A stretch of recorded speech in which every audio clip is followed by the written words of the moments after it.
Hi, this is Jeff Curto, and welcome to episode number 102 of Camera Position, the podcast about the creative side of photography. Well, last time we talked a little bit about examining your life and hoping that that will enhance your creativity, and I started to think about the process of the creative process, the way that we create something, and began to look at that creative process and started to examine the ways that creative process works. Creative process, according to the experts in the world of creativity, can be broken down into four distinct processes, most of which we can foster in ourselves. So here we'll take a look at those four processes, which are preparation, incubation, illumination, and implementation. And we'll see if we can figure out where photography intersects with all of those.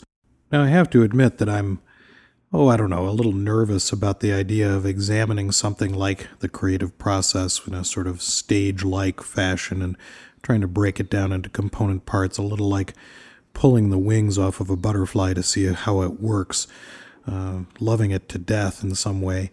However, I think that there may be some instruction in here for all of us. Certainly these ideas have helped me.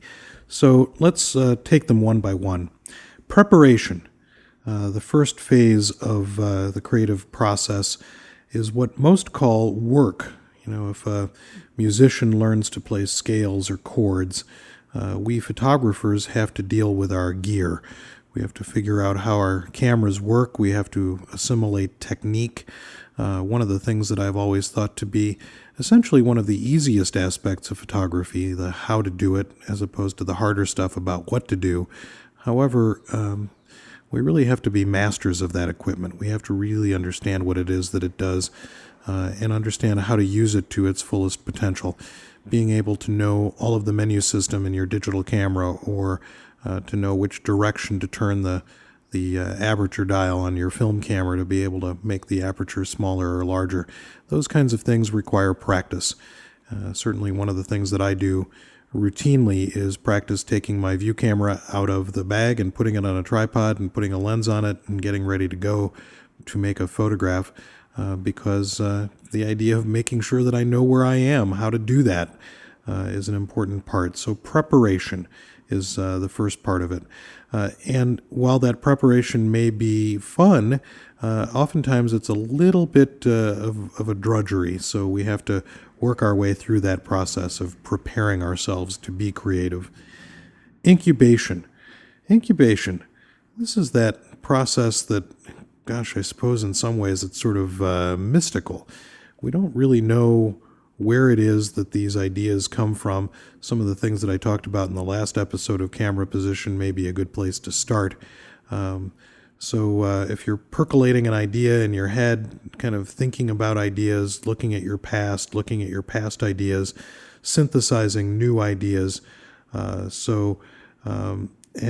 the hardest part, I think, is getting rid of the hustle and bustle of our daily lives. One of the things that I have really worked on doing for myself is trying to put away technology on a regular basis, at least sometime during the day. Move away from the computer and the iPad and the iPhone and the television and cable TV and all the other distractions, and sit and listen to some music or read a book. The whole idea of kind of thinking through what it is that your idea is incubation. And from that phase comes illumination. Illumination is that aha moment that most of us spend our time looking for. And when it hits, the creative urge is unbelievably strong. We have to make something. We have to do that thing that we really feel compelled to do. A driving impulse to get on with it and take that stuff that's in our head and move forward with it. So the most frustrating thing for me is that illumination sometimes happens when I can't do anything. I don't have the time, or I'm not able to devote myself to creating the thing at that very moment.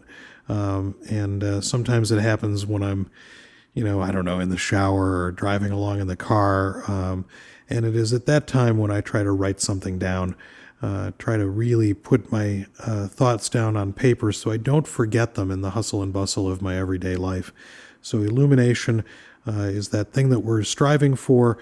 Sometimes it doesn't happen when we're ready for it, but we really have to kind of take those moments into consideration and get it to our minds in a way that we can remember.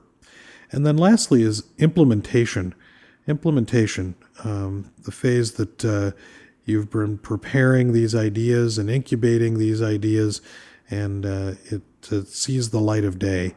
It's when the thing that you have made comes to fruition. The print comes out of the printer or out of the fixer. The mat goes over the print and it goes into the frame. The picture goes up on your Flickr or 500 Pics account. That you now have that piece out into the world, and that whole idea of finishing what it is that you have started. And I think that is the part that, for many of us, feels like the end of the creative process. It feels like that place where the creative process has finally come to fruition. The ideas that we've generated now are out there into the world. Maybe they're out there and only 2 or 3 people see them. Maybe they're out there and thousands of people see them. But in any case, they are out there, and they are out of our heads and into someone else's head. And that part is really critically important, I think, is that process of implementing what it is that we do. What's interesting to me is that last little bit, implementation, matches up with the first little bit, preparation. They're both kind of drudgery. They're both kind of work. Yes, I finished this thing, and now I have to get it out into the world. And I kind of like the idea that the creative thing that we really want to do, that we really have as our sort of lifeblood as creative people, is in between these two pieces of work. So the creative process begins with work and it ends with work. And I think the thing that I'm trying to emphasize here is that creativity is not just that percolation of incubation and the aha moment of illumination, but it is also the kind of workaday aspects of preparing ourselves and implementing the thing that we have finished. So the creative process does have some parts to it that are not as inspired, I suppose, and those are the preparation and the implementation parts. And for me, those are pieces that I try to accomplish when I'm feeling least inspired. I try to do that preparation when I know that I'm not really in the mood to make photographs, and I try to do that implementation when I know that I'm not able to go out into the world and find new things to photograph. So I think that those are interesting ideas to carry along with us, staging the creative process and breaking it down into those 4 steps of preparation, incubation, illumination, and implementation.